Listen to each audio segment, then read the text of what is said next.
መጽሐፈ ነገሥት ካልዕ ምዕራፍ 16 በሮሜልዩ ልጅ በፋቁሔ በ17ኛው ዓመት የይሁዳ ንጉሥ የኢዮአታም ልጅ አካዝ ነገሠ። አካዝ መንገሥ በጀመረ ጊዜ የ20 ዓመት ጕልማሳ ነበረ። በኢየሩሳሌምም 16 ዓመት ነገሠ።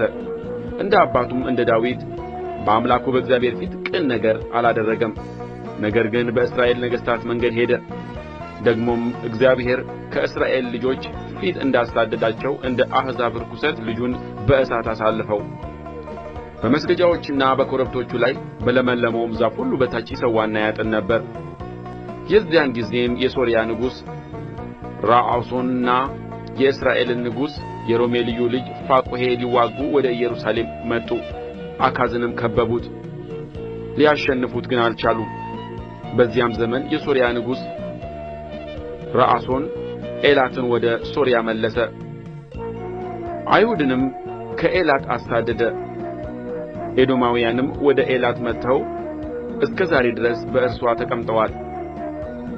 አካዝም እኔ ባሪያህና ልጅህ ነኝ፣ መጥተህ ከተነሱብን ከሶርያ ንጉሥና ከእስራኤል ንጉሥ እጅ አድነኝ ብሎ ወደ አሦር ንጉሥ ወደ ቴልጌልቴልፌልሶር መልእክተኞችን ላከ። አካዝም በእግዚአብሔር ቤትና በንጉሡ ቤት መዛግብት የተገኘውን ብርና ወርቅ ወስዶ ወደ አሦር ንጉሥ ገጸ በረከት አድርጎ ሰደደው።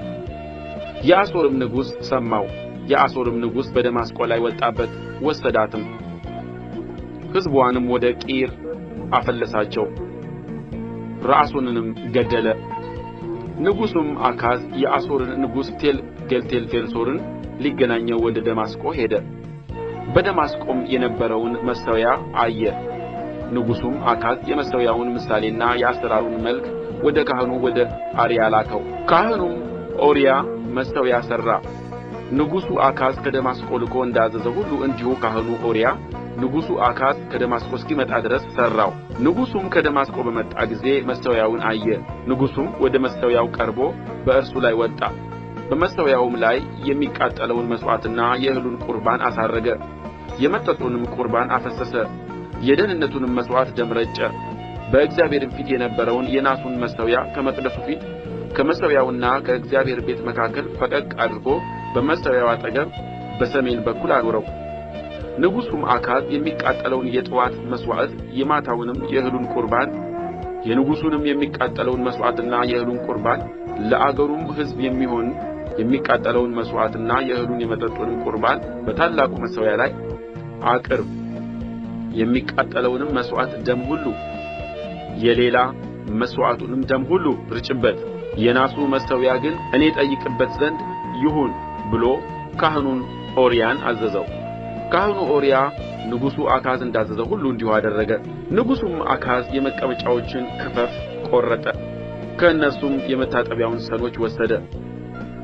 ኵሬውንም ከበታቹ ከነበሩት ከናሱ በሬዎች አወረደው፣ በጠፍጣፋውም ድንጋይ ላይ አኖረው። በእግዚአብሔርም ቤት የዙፋኑን መሠረት ሠራ።